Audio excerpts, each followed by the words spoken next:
নমস্কাৰ, মই মৰমৰ ছাত্ৰ-ছাত্ৰীসকল। আজি আমি পঢ়িম অসম জাতীয় বিদ্যালয়ৰ সপ্তম শ্ৰেণীৰ ইংলিছৰ ৪ৰ্থ নং অধ্যায় দ্য লংগেষ্ট ট্ৰেইন জাৰ্ণি। ইয়াত আমাক ১ নম্বৰত কৈছে answer the following questions in complete sentences. তলত দিয়া প্ৰশ্নবোৰৰ উত্তৰ সম্পূৰ্ণ বাক্যৰে দিবা বা দিয়া।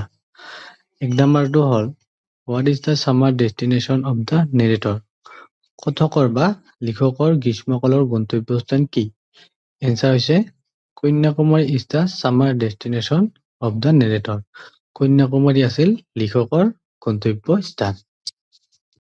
বি নম্বৰ হৈছে আমাৰ who accompanied the narrator in her journey. কথকগৰাকীৰ যাত্ৰাত কোনে সংগ দিছিল? Answer Shikha also' accompanied the narrator in her journey.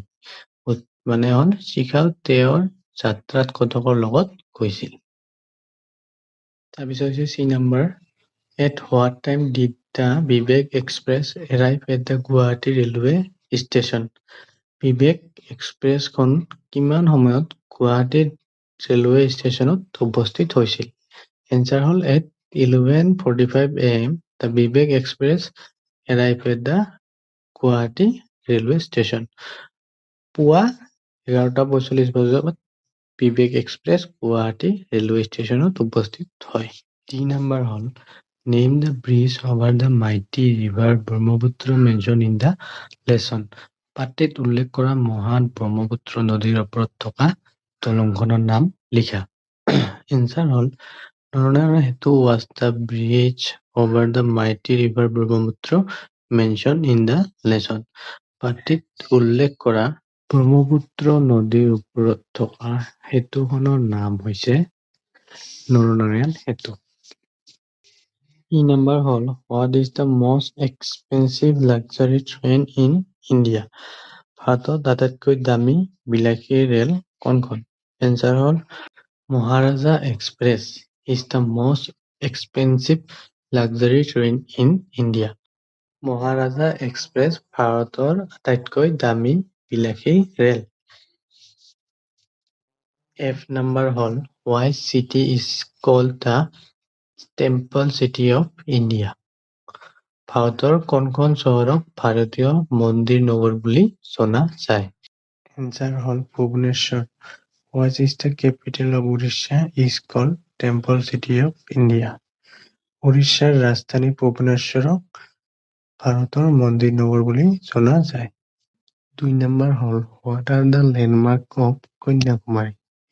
কন্যাকুমাৰীৰ কিছুমান চিহ্নিত স্থানৰ নাম লিখা। এনচাৰ হ'ল the landmark of Kanyakumari.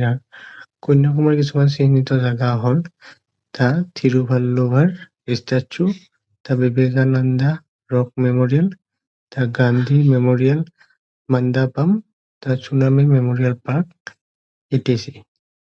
3 number হৈছে write about the Vivek express.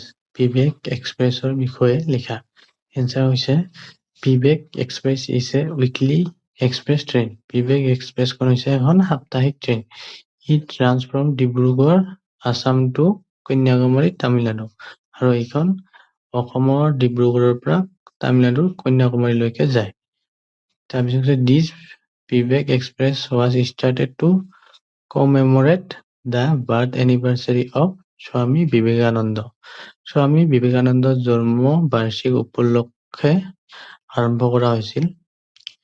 It কভাৰ্ছ A distance of 4,233 kilometre and passes through 8 states of India।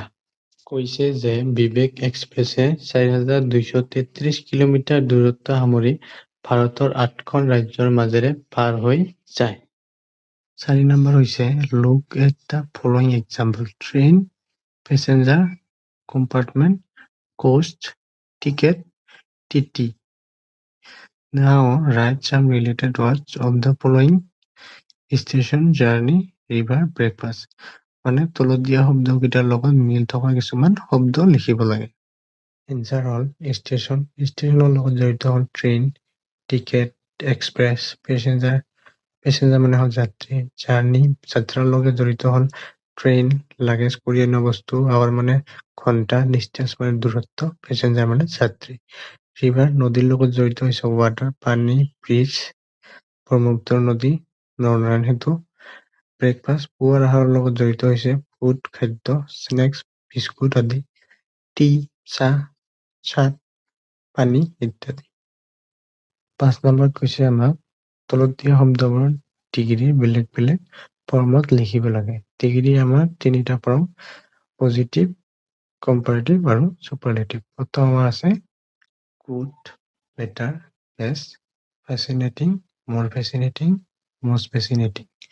Long, longer, longest. Polite, more polite, most polite.